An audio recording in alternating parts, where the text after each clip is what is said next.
भाई जल्दी से खत्म करते हैं इसको।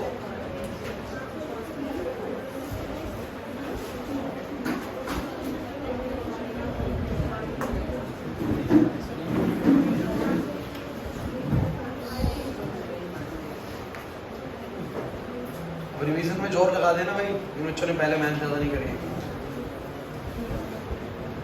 अच्छी खासी छुट्टी मिली है सब बच्चों को, कॉमर्स वालों को भी, साइंस वालों को भी। मैथ्स के पेपर के अंदर अगर हम लोग एक बार रिवाइज कर रहे हैं ना, तो जो तुम्हारा छुट्टियों वाला टाइम है ना, कॉमर्स वालों को कितनी छुट्टी मिली है?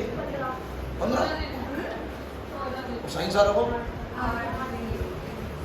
8 बहुत होती हैं, 8 बहुत ज़्यादा होती हैं 8। और 16 तो इतनी ज़्यादा है कि रोज़ एक चैप्टर भी करोगे ना तो भी हो जाएगा। लेकिन हालांकि 2 चैप्टर्स करना ही पड़ेंगे, 6-7 दिन में खत्म करना सब कुछ। एक चैप्टर करते हो बहुत स्लो पड़ता है, फिर वो भूलने लग जाते हैं। तो गाइस चलिए, ये पीडीएफ तो भर गया था पूरा का पूरा, सो नेक्स्ट पीडीएफ भी करना है। अब आप लोग क्वेश्चन निकालो, प्रोजेक्शन ऑफ वेक्टर वाला हम टॉपिक करते हैं, प्रोजेक्शन ऑफ वेक्टर।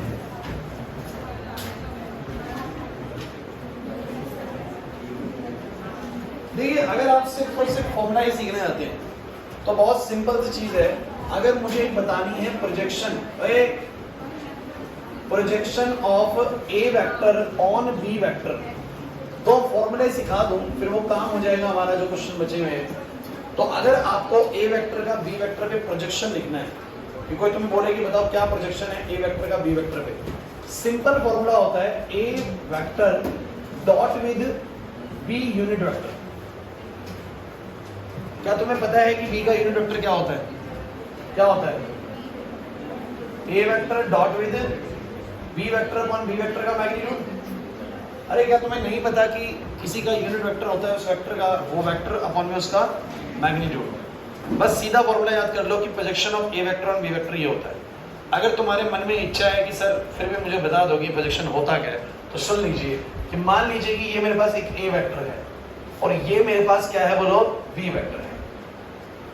तो अगर मैं इसकी प्रोजेक्शन की बात करूं तो प्रोजेक्शन का मतलब ये है कि जैसे इस ए वेक्टर की इस बी वेक्टर पे एक परछाई होगी। परछाई कहने का मतलब ये हो गया कि जैसे ये वेक्टर ऐसे है तो इसका कुछ ना कुछ तो क्या कि इसका जो प्रोजेक्शन यहाँ पर पड़ रहा है, मतलब इसके ऊपर कितना पड़ रहा है, ये वेक्टर कितना ही पड़ रहा है। अरे ए वेक्टर का बी वेक्टर पे प्रोजेक्शन कितना होगा? प्रोजेक्शन मतलब इस पे लाई कर रहा है, इतना लाई कर रहा है। थोड़ा सा अगर मैं इसको छोटा बना दूं ऐसे करके तो इतना लाई कर रहा है। ये प्रोजेक्शन है इसकी, मतलब परछाई एक तरीके की। समझे मैंने क्या कहा? नहीं समझे। कि मैंने ये कहा कि अगर ये मेरे पास ए वेक्टर है और ये मेरे पास बी वेक्टर भी है, चलो मान लो बड़ा ही, तो इस ए वेक्टर की इधर प्रोजेक्शन क्या है? प्रोजेक्शन को इसको परछाई की तरह समझ सकते हो। तो इतनी प्रोजेक्शन इसके ऊपर आ चुकी है, बाकी में कोई प्रोजेक्शन इसकी नहीं। तो ये जो चीज है, ये जो इतना है ना, इतने को बोलो क्या बोलते हैं? प्रोजेक्शन। क्या बोलते हैं इसको? Projection of A vector on B vector. A vector की प्रोजेक्शन बी वेक्टर पे इतनी है। थोड़ा और बढ़ाऊंगा तो और प्रोजेक्शन बढ़ जाएगी, थोड़ा घटाऊंगा तो प्रोजेक्शन घट जाएगी। और आपको पता है कि इन दो वेक्टर के बीच में अगर थीटा एंगल है, कितना एंगल बोलो? थीटा। तो ये प्रोजेक्शन कैसे निकलेगी? ये प्रोजेक्शन कैसे निकलेगी? समझा रहा हूँ, प्रोसेस समझा रहा हूँ कि प्रोजेक्शन आए कैसे। आए समझ में तो बढ़िया, नहीं आए तो छोड़ दो, सीधा फॉर्मूला याद कर लो। पेपर में तो क्वेश्चन पूछेगा आप लोगों से, कर देंगे हम, लेकिन मन में इच्छा तो बता रहा हूँ। तो ए वेक्टर का बी वेक्टर पे प्रोजेक्शन कितना है? तो प्रोजेक्शन उतना ही होगा जितना ये ऐसे दिया हुआ ना, तो इसके बाद जितना इसका परछाई से बन रहा है इस तरीके का ये प्रोजेक्शन होता है। अभी कैसे कैलकुलेट होगा? तो एक ट्रायंगल के अंदर बचपन से सीखते आ रहे हो कि एक ट्रायंगल के अंदर अगर एक साइड मुझे पता है, जैसे मुझे पता है ये ए वेक्टर का मैग्नीट्यूड होगी और एंगल पता है, तो हाइपोटेन्यूज और बेस से, हाइपोटेन्यूज और बेस का रिलेशन किसके थ्रू होता है? cos थीटा के थ्रू। तो cos थीटा बोलो क्या होता है? बेस अपॉन में हाइपोटेन्यूज। हाइपोटेन्यूज होगा ए वेक्टर का मैग्नीट्यूड। तो मुझे बता दो ये बेस कितना आ गया? बेस कितना आ गया? बेस ये आ गया, बेस ये आ गया। इसका मतलब जो ये प्रोजेक्शन है, ये जो प्रोजेक्शन है वो कितनी आ गई? जो ये प्रोजेक्शन है वो कितनी आ गई? Projection of A vector on B vector कितना आ गया बोलो? अगर वो ए और ये थीटा है तो बोलो क्या आएगा? ए का मैग्नीट्यूड cos थीटा। समझ नहीं यार? और ए का मैग्नीट्यूड cos थीटा क्या होगा? क्योंकि तुम जानते हो कि ए डॉट बी बराबर होता है ए का मैग्नीट्यूड बी का मैग्नीट्यूड, और बोलो क्या? तो मुझे बताओ ए cos थीटा क्या निकल के आ जाएगा? ए डॉट बी अपॉन में बी का, तो आ गया ना वही चीज। तो देखो समझने पे जाओगे तो है थोड़ा सा कॉम्प्लिकेटेड, लेकिन अगर वैसे ही याद करना है तो याद कर लो ना कि ए वेक्टर का बी वेक्टर का प्रोजेक्शन कितना होगा, a dot b divide by b का मैग्नीट्यूड। अच्छा लेकिन उल्टा क्वेश्चन आ गया, projection of b vector on a vector, b vector on, तो यहां रखेंगे b वेक्टर और डॉट में क्या लगाएंगे a vector upon a vector का मैग्नीट्यूड। तो फॉर्मूला तो बहुत क्लियर है, लेकिन बात बड़ी सिंपल सी है कि अगर तुम जानना चाहते थे कि किस तरीके से आया, तो a वेक्टर का b वेक्टर पे प्रोजेक्शन मतलब उसकी ये जो शेड बनेगी वो कितनी है, तो ये बेस निकालना था। मैंने कहा अगर ये a और a थीटा है तो ये बेस बनेगा a cos थीटा, और a cos थीटा को मैं ऐसा लिख सकता हूं। अगर थोड़ा सा तुम्हारा मैथमेटिक्स ठीक है तो तुम समझ गए वाली चीज क्लियर हो रहा है कि नहीं? अब कुछ नहीं है, अब आप लोग जो अभी एक्सरसाइज थी ना डॉट प्रोडक्ट वाली एक्सरसाइज में 2 क्वेश्चन थे प्रोजेक्शन वाले, वो छोड़े हुए थे हमने, वो छोड़े हुए थे। करना था एक बार, पहले वाले वेक्टर को a वेक्टर मान लो, दूसरे वाले को b वेक्टर मान लो। 2 क्वेश्चन थे जो हमने छोड़े हुए थे, प्रोजेक्शन बेस्ड क्वेश्चंस हैं।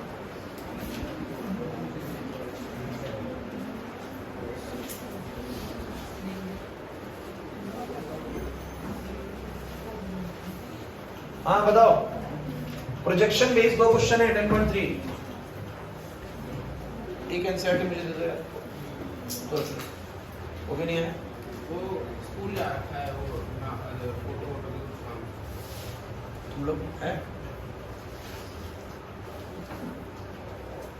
बताओ हो रहा है क्वेश्चन?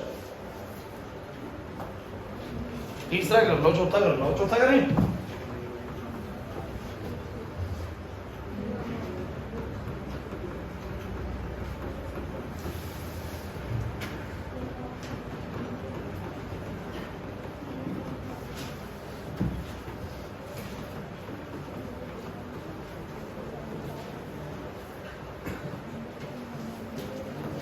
चलो बताना बच्चों, क्या आएगा projection of A vector on B vector?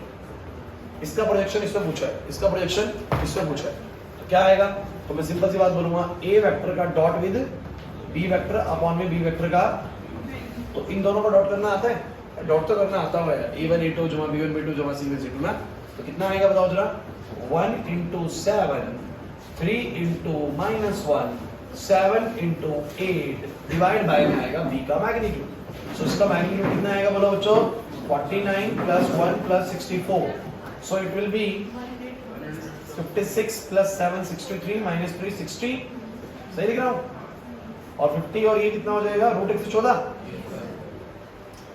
अब तुम लोग इसको थोड़ा अगर करना चाहो तो रैशनलाइज वगैरह कर लो, मेन तो आंसर आ चुका है, प्रोजेक्शन इसकी बस, मतलब इस ए वेक्टर की बी वेक्टर पे इतनी लेंथ तक प्रोजेक्शन जा रही है। आने का प्रोजेक्शन में कुछ नहीं बताया, सिर्फ अभी चीज आई है एक वेक्टर का दूसरे वेक्टर पे प्रोजेक्शन जो होता है, सीधा फॉर्मूला याद करने की वाला। अगर ए वेक्टर का बी वेक्टर पे प्रोजेक्शन पूछे तो लिखना A vector dot B vector upon B vector का मैग्नीट्यूड। हालांकि प्रोसीजर समझाया, लेकिन पेपर में इसका कोई महत्व नहीं है, पेपर में रिजल्ट आपको आना चाहिए। तो अगर किसी वेक्टर का किसी दूसरे वेक्टर पे प्रोजेक्शन पूछा तो दोनों का डॉट प्रोडक्ट करो और उसका दूसरे वाले का मैग्नीट्यूड लिखना है जिसके ऊपर प्रोजेक्शन हो रहा है। अगर बोले बी वेक्टर का ए वेक्टर पे क्या प्रोजेक्शन, तो क्या लिखोगे? B vector dot A vector upon A का मैग्नीट्यूड, ऐसा लिखा। जैसे कि इस वेक्टर का इस वेक्टर पे प्रोजेक्शन था तो वही लिख दिया मैंने, डॉट प्रोडक्ट कर दिया, मैग्नीट्यूड लगा दिया, सिंपल। तो 10.3 के 2 क्वेश्चन छूटे हुए थे बच्चों, को करवा दिए आप लोगों को। आज जल्दी से वेक्टर खत्म करते हैं, नेक्स्ट क्लास 3D कराऊंगा आप लोगों को।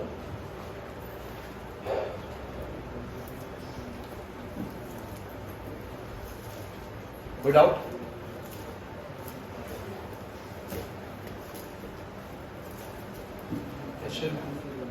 यस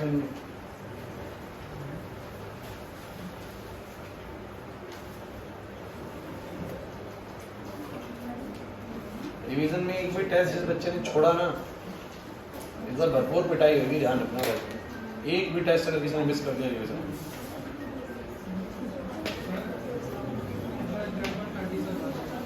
एग्जाम्पल पहले तो भाई वो करना पड़ेगा ना, एक्सेस कर देते पहले तो, चाहते तो पूछ लिए नकली से है वैसे, वो बेकार सा है, पहले वो कर लेते हैं एक्सेस।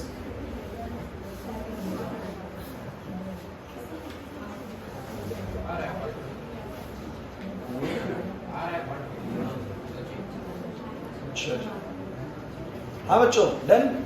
अब मैं तुम लोगों को एक चीज और बताने जा रहा हूँ, ढंग से सुनिएगा।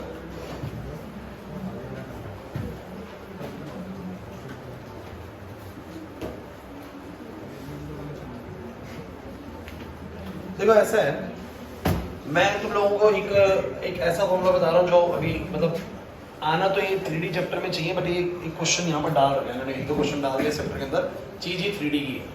तो लेकिन फिर भी सीखनी पड़ेगी। आप लोगों को याद है मैंने डायरेक्शन कोसाइन करके तुम्हें इस चैप्टर में एक टॉपिक सिखाया था जो कि ये बताता था कि कोई भी वेक्टर जो है वो एक्स एक्सिस के साथ भी कुछ एंगल बना रहा है, वाई के साथ भी और जेड के साथ भी। तो मैंने ऐसा बोला था कि मान लो कि ये एक्स एक्सिस है और ये वाई एक्सिस है और ये जेड एक्सिस है, तो डेफिनेटली एक वेक्टर अगर किसी भी डायरेक्शन में है तो it makes some angle alpha with the X axis, beta with the Y axis and gamma with the Z axis. याद आ रहा है? तो वो तुम्हें वेक्टर देते थे और तुमसे ये पूछते थे कि बताओ जरा, वेक्टर देते थे ऐसे करके, बोलो क्या देते थे, ए आई प्लस बी जे प्लस सी के। याद करो। तो मैं तुमसे ये बोलता था कि बताओ जरा अगर ये वेक्टर फलाना दिया हुआ है तो कितना एंगल बना रहा है एक्स एक्सिस, वाई एक्सिस और जेड एक्सिस के साथ। तो आप लोगों को मैंने फॉर्मूला लिखवाया था कि अगर मुझे cos अल्फा निकालना है तो वो होता है a अपॉन में root of a square plus b square plus c square. याद नहीं आ रहा? नहीं आ रहा है याद तुम्हें? ओ बच्चों कुछ ऐसा पढ़ाया मैंने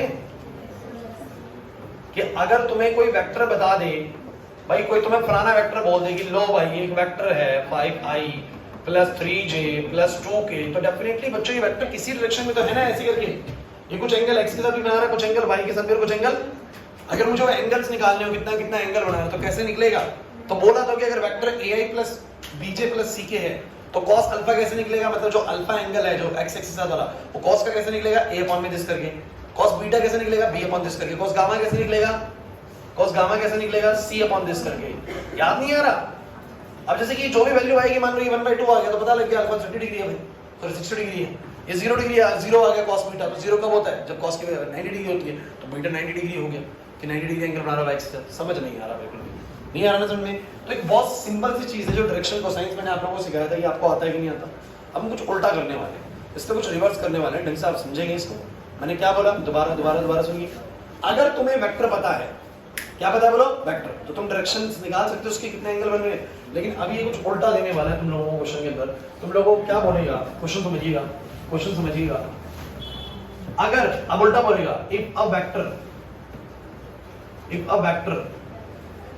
makes alpha, beta and gamma angle with x axis, y axis and z axis respectively, then वो जो वेक्टर दिया जाएगा वो किस फॉर्मूले से दिया जाएगा उसको समझ लीजिए। Then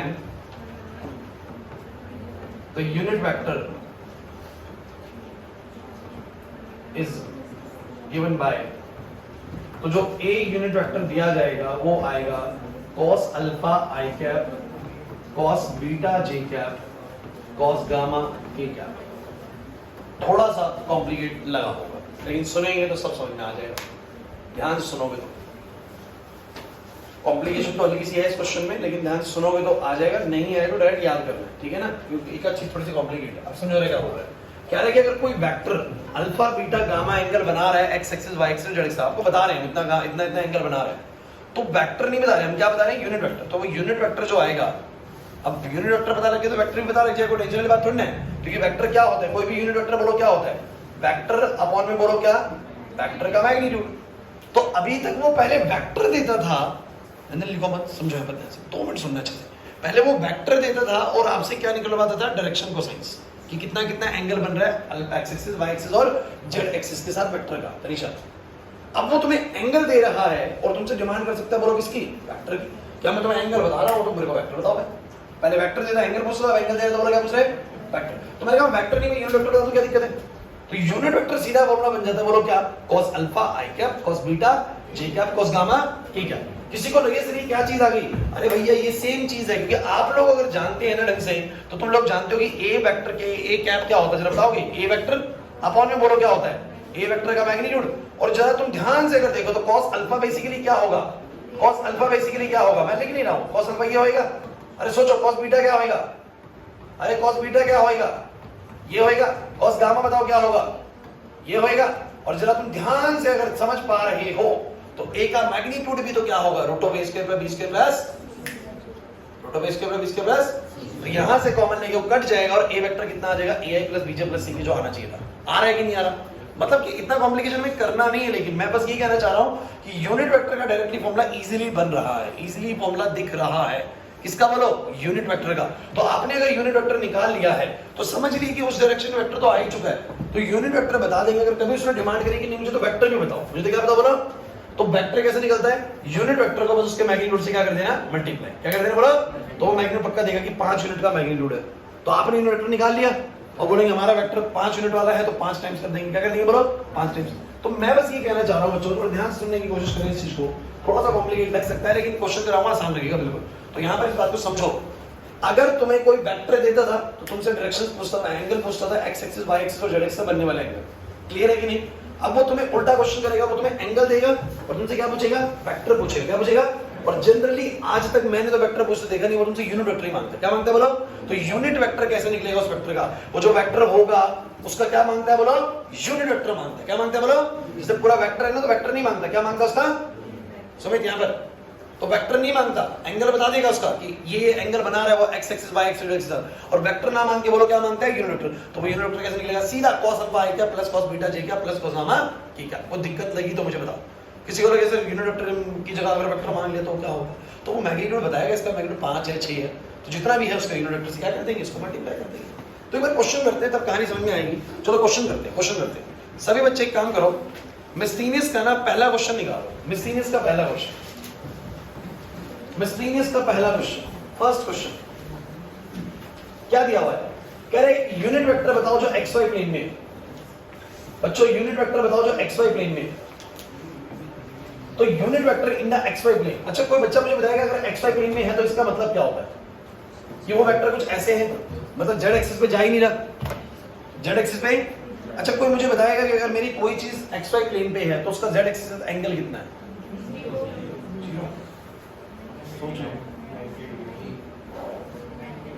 90 डिग्री नहीं होगा।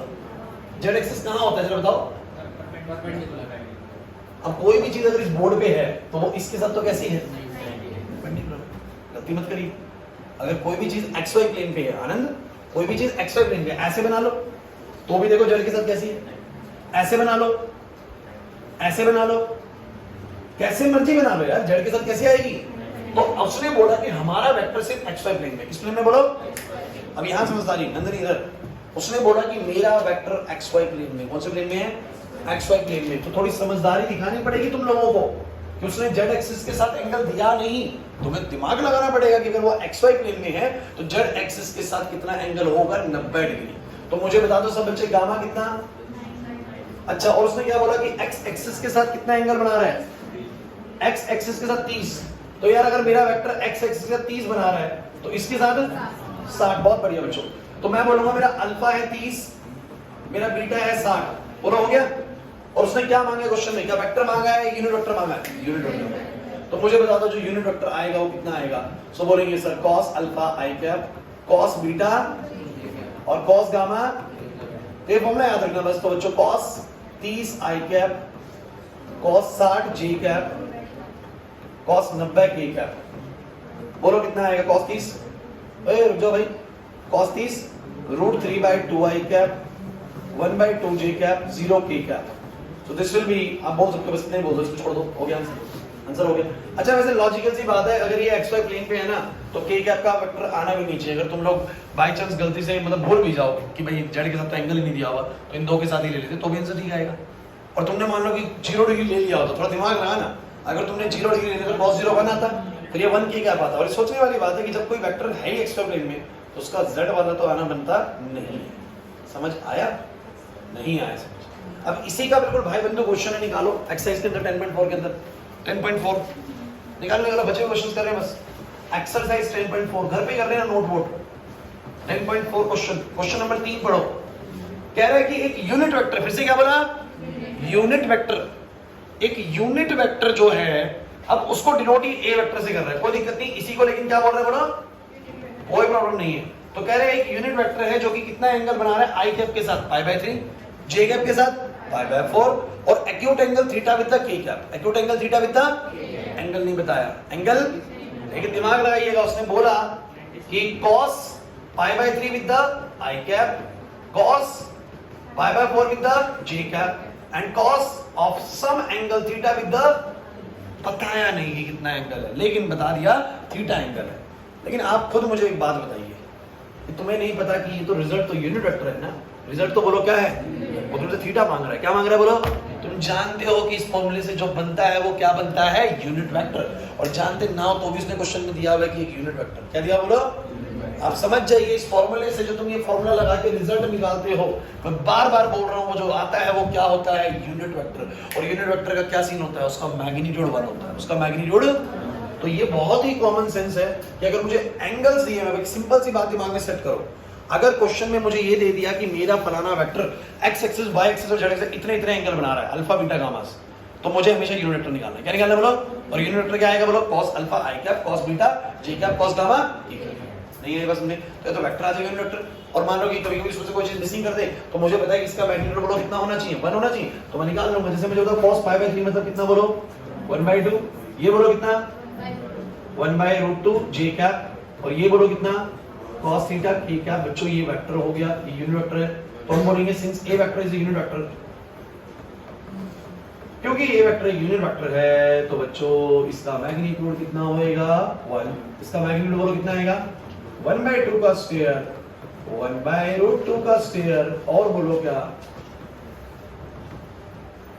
Any problem, squaring both side, square root हट जाएगा, तो 1/4 plus 1/2 plus cos square theta बराबर 1, तो this will be cos square theta बराबर 1 माइनस में 1/4 माइनस 1/2 विल बी ऐसे में 8, तो this will B 8 minus 2 6, 6 minus 4 2, 1/4, नहीं है समझ में, so it's cos square theta as 1/4, cos theta as 1/2 and theta as 60 degree, नहीं आया ना समझ में, एक्यूटी होगा, कुछ कहें प्लस माइनस क्यों नहीं लिया सर, उससे शुरू में क्वेश्चन बोल दिया था कि एक्यूट एंगल है, कैसा एंगल है बोलो, हो गया कि नहीं हो गया, और फिर कह रहा है कि मुझे इसके कंपोनेंट बता दो, यूनिट वेक्टर के कंपोनेंट क्या आएंगे, 1/2 इसका है, 1/√2 इसका है, और इसका भी क्या आएगा 1/2 ही आएगा, तो हो तो गया क्वेश्चन, समझ नहीं आया तो मुझे तुम ये बताओ, दोनों क्वेश्चन इस वाले कांसेप्ट पे बेस्ड थे, समझ आ गया कि नहीं आ गया। आखिरी बात बोलूंगा, सुन लीजिए, समझ में आ रही है कि नहीं आ रही, अगर वेक्टर दिया हुआ है तो मैं एंगल फाइंड कर सकता हूं कि कितना एंगल बना रहे हैं, एक्स, आ जाओ बिल्कुल छोड़ नहीं भाई, चलो मैं सीरीज निकालो। अच्छा आपको याद है मैं सीरीज में से कुछ क्वेश्चंस मैंने करवा दिए हैं, कितने करवाए थे, बस 12-13, 12-13 और पहला, चलिए पहले वो क्वेश्चन कराऊंगा सीधे जो बड़े इंपॉर्टेंट मुझे नजर आते हैं, जिन क्वेश्चंस का थोड़ा महत्व ज्यादा है, ठीक है, उन्हीं को कराऊंगा पहले। तो चलो शुरुआत से देखते हैं, second question, class second question क्या है, ये तो निकली है बिल्कुल ही, क्या बोल रहे हैं, कोई नहीं, ये आसान सा जल्दी कर लेते हैं। P और Q पॉइंट है, अरे एक x1 y1 z1 पॉइंट है, एक x2 y2, तुम्हें पता है ना कि अगर मुझे PQ वेक्टर बनाना हो, अगर मुझे PQ वेक्टर बनाना तो कैसे बनेगा, बोलो बोलो, x2 minus x1 i cap, y2 minus y1 j cap, और z2 माइनस z1, हो गया, नहीं आया समझ, ठीक है। तीसरा होल्ड करें बस, वही तीसरा होल्ड करो, वो अभी थोड़ा रुक के करेंगे। चौथा बताओ, कह रहा है कि अगर a वेक्टर b वेक्टर जमा c वेक्टर के बराबर है तो क्या ये ट्रू है कि उनके मैग्नीट्यूड्स के सम भी बराबर होंगे। तो इसको तो करने के लिए आप लोग बस एग्जांपल लेके ट्राई कर लो यार, इसमें क्या मैं बताऊं, ऐसा वैसे बराबर नहीं होता है, बराबर नहीं होता, मतलब वो कहना चाह रहा है कि अगर दो वेक्टर के सम से एक वेक्टर आया तो क्या उनके सबके मैग्नीट्यूड्स भी इस तरीके से रिलेट होंगे, तो अगर लगे तो क्या कर लो, इधर देखो, a वेक्टर लेट कर लो कुछ भी, i cap plus j cap plus k cap, कुछ भी लेट कर लो जो तुम्हारा मन करे, हैं, और b वेक्टर लेट कर लो ऐसे तुम्हारा मन करे जो भी, 2i प्लस 3j प्लस में k cap, c vector late कर लो i cap plus 2j cap plus 4k cap, कर लिया, सॉरी दो लेट करो b और c, क्या लेट करो बोलो, b और c, इधर कशिश कर लिया b और c लेट। अब मुझे बताओ a वेक्टर क्या आएगा, b और c का सम के बोलो कितना आएगा, 3i 5j 5k। अब तुम लोग मुझे बस एक बात बताओ, a आया b और c के सम से, अब इन सबका क्या कर लो, मैग्नीट्यूड निकालो, क्या निकालो, जैसे तुम लोग मुझे बताओ a का मैग्नीट्यूड कितना आएगा, बताओ सब बच्चे, 9 जमा 25 जमा 25, बोलो कितना आया? √59 नहीं है। इसको मैं वो भी नहीं कर सकता, क्या बोलते हैं, स्क्वायर रूट में और कुछ बन ही नहीं रहा ऑप्शन ना, सीधा प्राइम नंबर जैसा बन रहा है। और बोलो ये कितना बनेगा इसका मैग्नीट्यूड बताओ कितना आएगा इसका, इसका बोलो, इसका बताओ कितना आएगा सब बच्चे? 4, 9 और 1 कितना आ रहा है?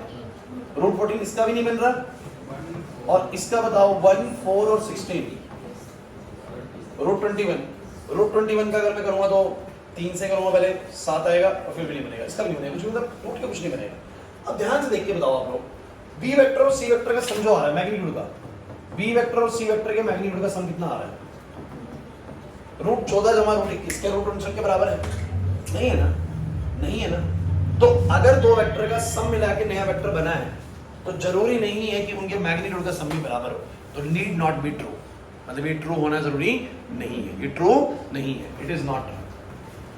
अरे नहीं आया ना, आता नहीं है ऐसा क्वेश्चन, ये तो बस वैसे ही है, इट इज नॉट ट्रू, ये ट्रू नहीं है, तो बोलेंगे not equal to C A vector का मैग्नीट्यूड। कुछ नहीं आया समझिए इस क्वेश्चन, नहीं आया है ना। दो वेक्टर लिए उनको जोड़ के एक वेक्टर बनाया, तो ये तो हो गया a बराबर में b प्लस सी, लेकिन इनका सम जो है उसके मैग्नीट्यूड के बराबर नहीं आ रहा, तो ट्रू नहीं है। चलिए नेक्स्ट क्वेश्चन की तरफ बढ़ते हैं। नेक्स्ट क्या है?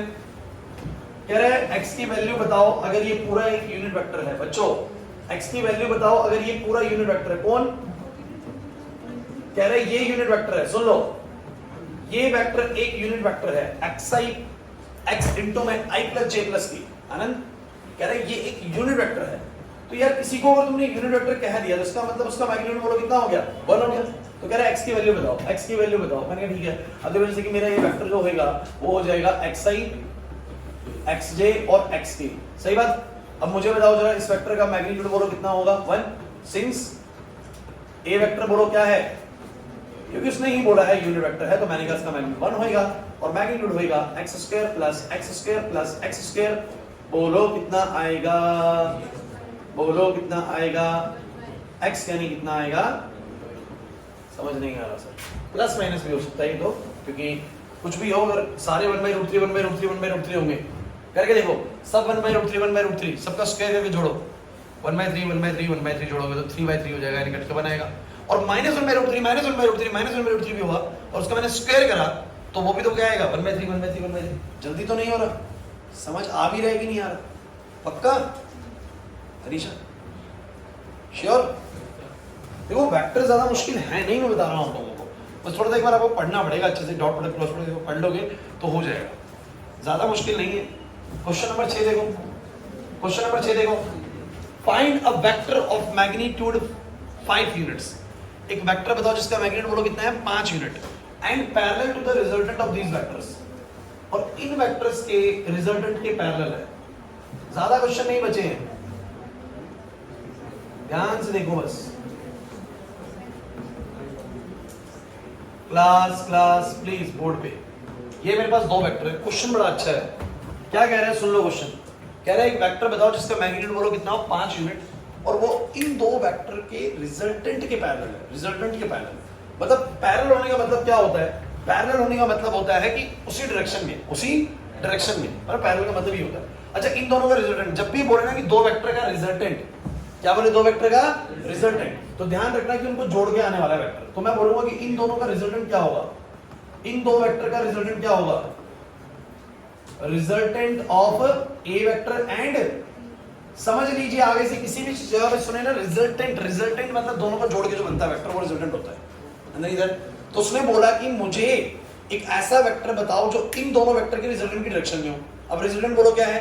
रिजल्टेंट बोलो क्या है? a प्लस बी से आया हुआ वेक्टर वो है, तो इसकी डायरेक्शन में हो और मैग्नीट्यूड 5 यूनिट हो, इसकी डायरेक्शन में मैग्नीट्यूड, तो पहले तो मैं ये वेक्टर निकाल के इसका यूनिट वेक्टर निकाल लूंगा, ये वेक्टर निकाल के इसका बोलो क्या निकाल लूंगा? पहले रिजल्टेंट वेक्टर निकाल के उसका यूनिट वेक्टर निकाल लूंगा, फिर 5 से क्या कर दूंगा? गुना कर दूंगा, क्योंकि ये बात मैंने आपको सिखाई थी कि अगर मुझे किसी भी डायरेक्शन में एक वेक्टर निकालना है तो मैं पहले उस डायरेक्शन में क्या निकाल लूंगा? यूनिट वेक्टर, और फिर उससे मल्टीप्लाई कर दूंगा। तो पहले मैंने रिजल्टेंट वेक्टर निकाला, कैसे आएगा? आयशा नहीं आया समझ में? यहाँ पर देखो, इन दोनों का रिजल्टेंट क्या आएगा? ध्यान से पढ़ो, 3i माइनस का j और प्लस का 0 के, तो ये तो रिजल्टेंट वेक्टर आ गया, लेकिन मुझे इस रिजल्टेंट वेक्टर की डायरेक्शन में वेक्टर चाहिए 5 यूनिट का। कितना बोलो? तो मैंने कहा पहले तो मैं 1 यूनिट का वेक्टर निकाल लूं और फिर उसको 5 से प्लस का j, ठीक है, ठीक है। सो पहले तो मैं निकाल लेता हूं सी कैप। सी कैप बोलो कितना आएगा, सी वेक्टर अपॉन में सी वेक्टर का, अरे बच्चों तुम्हें कुछ समझ में भी आ रहा है कि नहीं आ रहा, डिवाइड बाय बोलो कितना आएगा 9 + 1। तो मुझे बताओ सब बच्चे सी कैप कितना आ गया, सी कैप 3i अपॉन में √10 प्लस में j अपॉन में √10, तो ये तो आ गया C cap and a vector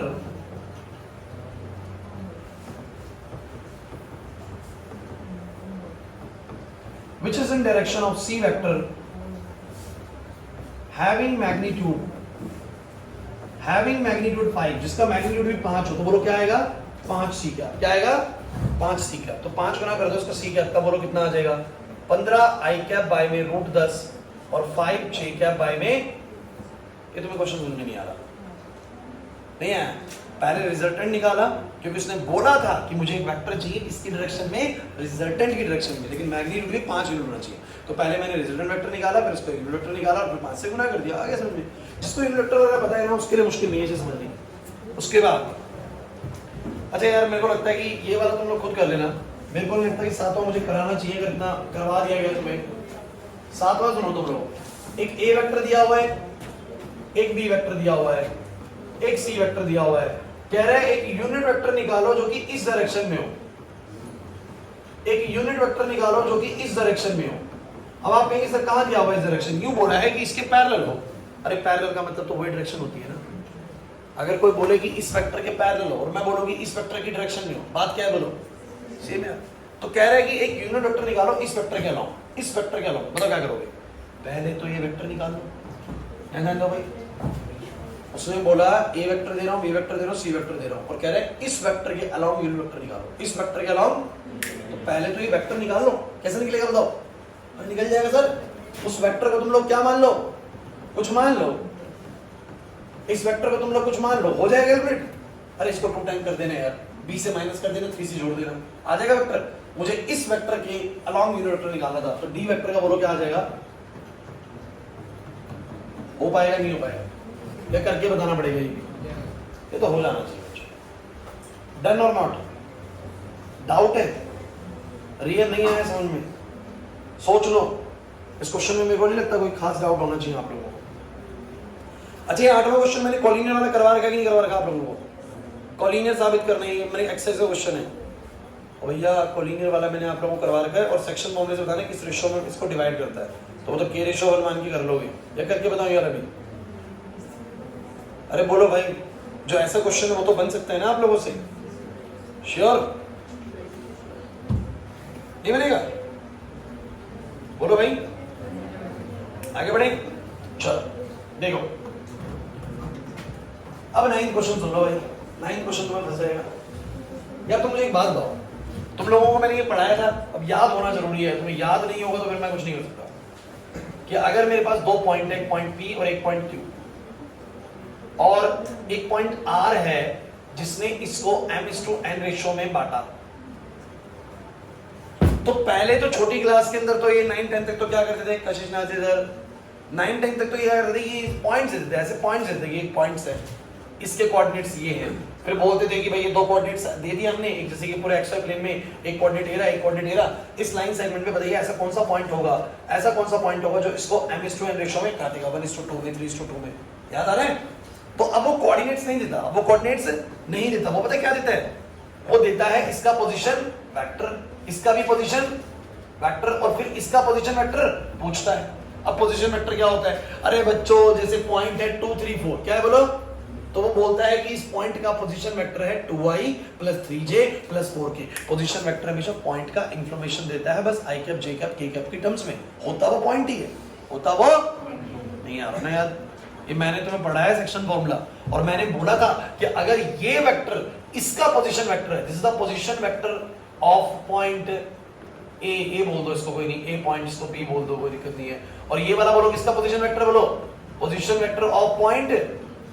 अरे जो पॉइंट होता था उसी को वेक्टोरिकली लिख के दे देता है, बस जो पॉइंट होता है उसी को वेक्टोरिकली लिख के देता है, तो जो पॉइंट हमारा आना था वो भी वेक्टोरिकली ही आएगा, तो वो वेक्टोरिकली इसका पोजीशन वेक्टर कितना आएगा, this is the position vector of, this is the position vector of point r। अगर इंटरनली कट कर रहा था तो फॉर्मूला था mb vector plus na vector upon में क्या m + n, इसका m को उससे करते थे, इसका n को उससे करते थे, डिवाइड बाय m + n करते थे। एक्सटर्नली में क्या करते हैं, M B vector minus N A vector upon M minus N. सारा खेल है, कितना पढ़ा हुआ है तुम लोगों ने, 10.2। मैंने सेम कॉन्सेप्ट को कराने के लिए 15 से 20 मिनट लिए होंगे, पूरा समझाया था कोऑर्डिनेट्स लेके। फिर मैंने बताया था बच्चों कोऑर्डिनेट्स की जगह पर सभी क्या करने लग गया है, कोऑर्डिनेट्स ना देके उसी कोऑर्डिनेट्स को पोजीशन वेक्टर की टर्म में देने लग गया। बस चीज वही दे रहा है, बस उसको वेक्टोरिकली लिखने लग गया। नहीं आएगा समझ में, don't be confuse, this is the point. ये भी ए वेक्टर भी बोलो क्या है, पॉइंट ही है, बस वेक्टोरिकली लिख दिया गया है। वो भी पॉइंट ही है, वेक्टोरिकली लिख दिया गया है। तो ये वाला भी पॉइंट ही है, बस वेक्टोरिकली आंसर आना चाहिए। वेक्टोरिकली ऐसे आएगा। क्लियर हो रहा है कि नहीं हो रहा? पक्की बात है, सही है। अब उसका क्वेश्चन समझो। क्वेश्चन में उसने तुम्हें थोड़ा टेंशन देने की कोशिश करी है। उसने क्वेश्चन में क्या कह रहा है, नौवें क्वेश्चन में कह रहा है कि मुझे इस पोजीशन वेक्टर बताओ, इस आर पॉइंट का, इस आर पॉइंट का पोजीशन वेक्टर बताओ। अगर इस पी पॉइंट का और क्यू पॉइंट का पोजीशन वेक्टर देखना, बड़ा बढ़िया पोजीशन वेक्टर दिया उसने। इसका पोजीशन वेक्टर ही दिया है 2a vector plus b vector. पूरी तरीके से तुम्हें कंफ्यूज करने की कोशिश करेगी ये। आप सोचिए मैंने क्या दे दिया, अरे कुछ नहीं है, ये पोजीशन वेक्टर है, बोलो किसका, पॉइंट p का, जिसको तुम लोग a वेक्टर लिख रहे थे। उसने पूरा वो a वेक्टर की जगह क्या दिया, 2a प्लस में क्या b। क्या टेंशन है, हमें जो पता है वो बोल रहा है कि p वेक्टर का पोजीशन, p पॉइंट का पोजीशन वेक्टर ये है, p पॉइंट का पोजीशन वेक्टर ये है। तो मैं इसको पूरा a वेक्टर की तरह ट्रीट करूंगा, जो वहां पर मैंने फॉर्मूले में a वेक्टर लिया हुआ है। समझो मेरी बात को। और ऐसे ही q पॉइंट का पोजीशन वेक्टर बताओ क्या दिया हुआ है, q पॉइंट का पोजीशन वेक्टर बताओ क्या दिया हुआ है, q पॉइंट का पोजीशन वेक्टर ये दिया हुआ है। नहीं आ रही जितने बात समझे। और r पॉइंट का पोजीशन वेक्टर मांग रहा है, मतलब इसका पोजीशन वेक्टर मांग रहा है। तो यार, और रेशियो क्या दे रहा है, 1:2 दे रहा है। तो मेरे को पता तो है r वेक्टर का फॉर्मूला क्या होता है, जरा बताना r वेक्टर का फॉर्मूला क्या होता है, mb vector. But don't be confuse, m times of वो होता है b वेक्टर और ये होता है a वेक्टर। उसने वेक्टर ही घुमा के दे दिया, तुम्हें बस थोड़ा सा कंफ्यूज करने की कोशिश करिए। पूरे a वेक्टर की जगह ये लिया जाएगा और वो b वेक्टर की जगह पे ये लिया जाएगा, बिकॉज़ पोजीशन वेक्टर उसने ऐसे दिया है। क्लियर हुआ कि नहीं हुआ? हालांकि जो एनसीईआरटी की एक्सरसाइज में क्वेश्चन थे वो कैसे थे, इधर वही वो कैसे थे, वो ऐसे थे कि ये वाले का पोजीशन वेक्टर है i + 2j + 3k, मतलब पॉइंट होगा ना 1 2 3, तो ऐसे दे दिया था। इसका पॉइंट होगा 2 3 4, तो इसका ऐसे दे दिया था, इसका ऐसे दे दिया था। तो ये a वेक्टर हो गया, ये वाला b वेक्टर हो गया, और इस पॉइंट का पोजीशन वेक्टर भी कुछ ना कुछ आ ही जाता। अरे वो भी कुछ ना कुछ आ ही जाता, तो सॉल्व करता मैं। अरे रेशियो भी मिलता है यार, इसको उससे करता, उसको उससे करता, आता ना वेक्टर वो भी। तो एनसीईआरटी की एक्सरसाइज इतना आसान क्वेश्चन देती है। बट लेकिन मिससीनियस में उसने बस क्या करा, वेक्टर ना देके उसको बस वेक्टर टर्म में ही छोड़ दिया। इसका पोजीशन वेक्टर ये रहा, उसका पोजीशन वेक्टर ये रहा, इसका पोजीशन वेक्टर क्या होगा। तो कोई नहीं ना, फॉर्मूला तो हमारे दिमाग में सेट है ना। बोलो क्या आएगा, सब बच्चे बोलो। m को मल्टीप्लाई करूंगा, सचिन m को मल्टीप्लाई करूंगा b वेक्टर से, मतलब क्या बोलो किससे, a - 3b से। और बोलो प्लस में, एक्सटर्नली बोला था इंटरनली, एक्सटर्नली। और बढ़िया कर रखा है क्वेश्चन। तो क्या आएगा बीच में, माइनस n को मल्टीप्लाई करूंगा किससे, अरे यार ये तो नहीं भूल गए तुम लोग, एक्सटर्नली में माइनस आता है, इंटरनली में प्लस आता है, एक्सटर्नली में माइनस। पढ़ा करो इसीलिए, पिछला सब करवाया था, वो दोनों बातें बताई गई थी। नीचे बोलो क्या आएगा, m - n। कोई प्रॉब्लम है, नहीं आ रहा ना, बोलो बोलो बोलो कितना आंसर आएगा, a - 3b माइनस का 4a - 2b अपॉन में -1। बोलो कितना आ जाएगा, माइनस का 3a माइनस का 5b। बोलो आंसर कितना आ गया, हो गया। अगर इसका पोजीशन वेक्टर ये है, इसका पोजीशन वेक्टर ये है, तो इसका पोजीशन वेक्टर ये होगा। किसी को भी कोई डाउट है तो बोलो।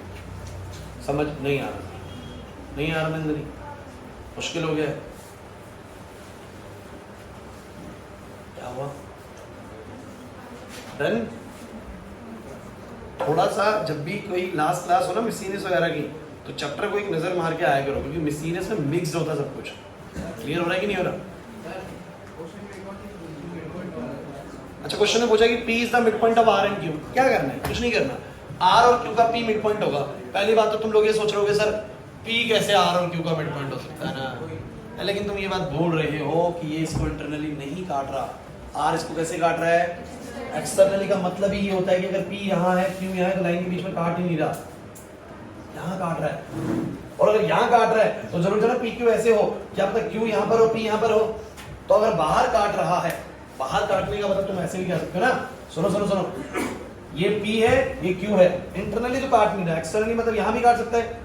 तो अब इस हिसाब से देखोगे तो Q का और R का पॉइंट, मिड पॉइंट ये हो सकता है, Q का और R का मिड पॉइंट ये। और इसकी पहचान कैसे करोगे मिड पॉइंट की, तो बस कुछ नहीं करना है, इसका पोजीशन वेक्टर उसका पोजीशन वेक्टर जोड़ के डिवाइड बाय 2 कर दो, डिवाइड बाय आर का और क्यू का जोड़ के, आर का ये रहा, आर का ये रहा और क्यू का ये रहा, जोड़ना, एक बार डिवाइड बाय 2 करना, जोड़ो, एक बार डिवाइड बाय 2 करो, बोलो कितना आएगा। मैंने बोला आर वेक्टर प्लस में बोलो क्या, इस वाले का पोजीशन वेक्टर, इस वाले का पोजीशन वेक्टर जोड़ोगे तो पता है कितना आएगा, बताना एक बार। 4a वेक्टर प्लस का 2b वेक्टर डिवाइड बाय 2 करो, बोलो कितना आएगा। 2a vector plus b vector किसके बराबर आ रहा है। It shows that p is the midpoint of the R and Q. नहीं आया समझ में, सिंपल चीज है, सारा आपको करने के ऊपर है कि आप लोग कितना उसको मतलब तरीके से करने की कोशिश कर रहे हो। बस ये ध्यान रखना आर अभी इसके बीच में नहीं है, आर बीच में समझाने के लिए बस मैंने आर को बीच में रखा था, नहीं है बस मैं एक्सटर्नली कट रहा है, बाहर कट रहा होगा इस तरफ या उस तरफ, और इस तरफ होगा या उस तरफ होगा तो हो सकता है कि इनमें से कोई मिड पॉइंट बन जाए। क्लियर हो रहा है कि नहीं हो रहा, कोई दिक्कत नहीं है, इसको समझेंगे आ जाएगा समझ में। नेक्स्ट क्वेश्चन की तरफ बढ़ते हैं। चलिए कौन सा रह गया, 10वां 11वां और 14वां ना, कोई नहीं 12 13 तो हमने कर रखा भाई, अब 10वां समझो भाई, आ जाओ कर लो खत्म। अब तुम 3-3 घंटे अकाउंट्स पढ़ के आओगे तो कहाँ से तुम्हें मैथ्स समझ में एग्जॉस्ट। अब ये तो चीज़ है ना, एग्जॉस्ट होने वाली बात है अभी ये, लेकिन जो बच्चे अभी आए हैं तो 40 मिनट ही हुए। अब तुम लोग का पंगा है, जो तुम कॉमर्स वाले बच्चे, तुम सर को बोला करो कि सर हमारे और भी सब्जेक्ट्स हैं, मैथ्स भी है, इकोनॉमिक्स भी है, बिजनेस स्टडी भी है, और अगर 3 घंटे से अकाउंट्स पढ़ेंगे क्या चीज़। अच्छा वो कह रहे हैं कि मैथ्स छोड़ दो, मैं सब्जेक्ट नहीं होता इस चीज पे हम लोग कर चुके चर्चा बहुत गहरी तो नहीं लेकिन देखो पता है क्या है, एक सिंपल सी चीज़ है, मैथ्स के बिना आप लोगों का ना तो आगे चल के CS कुछ भी तुम करना चाहते हो ना, कुछ भी नहीं होगा। सिर्फ अकाउंट्स के बलबूते पे सारे काम तो होने नहीं, और तुम अकाउंट्स में 100 ले आओ और मैथ्स में 40 लिया, इकोनॉमिक्स में 40 लिया, बिजनेस स्टडी में 40 लिया, और फिर तुम अपनी परसेंटेज से कहीं एडमिशन लेके दिखा दो मुझे। सिंपल सी बात हो सकता है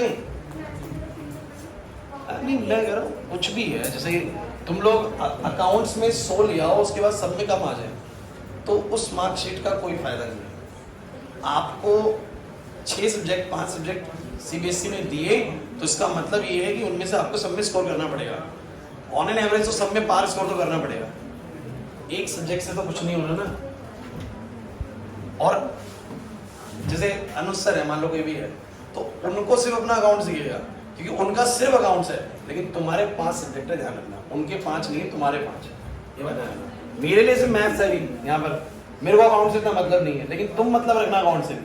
कहने का मतलब ये है कि मेरा एक सब्जेक्ट है, तुम्हारे 5 सब्जेक्ट है, तो तुम्हें अपना स्वार्थ देखना है, दूसरे का नहीं। मैं अपना स्वार्थ देखूंगा, अनुसार अपना स्वार्थ देखेंगे, वो देखेंगे मेरा अकाउंट्स, मैं देखूंगा मेरा मैथ्स, लेकिन आपको देखना है मेरा अकाउंट्स, मेरा मैथ्स, मेरा इकोनॉमिक्स, मेरा बिजनेस स्टडी, मेरा 5 है भाई, मेरा 5 का पेपर आएगा, एक का भी खराब जाएगा मेरे घर वाले बोलेंगे मेरे नंबर खराब आएंगे, एडमिशन नहीं होगा। तो आपको स्वार्थी बनना है 5 के लिए, हम स्वार्थी रहेंगे 1 के लिए, ठीक है। तो थोड़ा सा गलत रहना। अरे बच्चों सुनो, चलो कोई नहीं, अगर ज्यादा लग रहा है तो हैं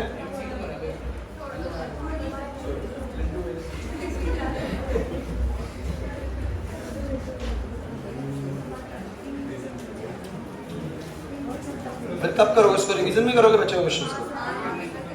क्योंकि देखो मैं कल से तो आपको नया चैप्टर शुरू कराऊंगा बच्चों, मैं आप लोगों को 3D शुरू कराऊंगा। तो सुनो ऐसा है, सुनो वीडियो बंद कर देने एक बार धैर्य का।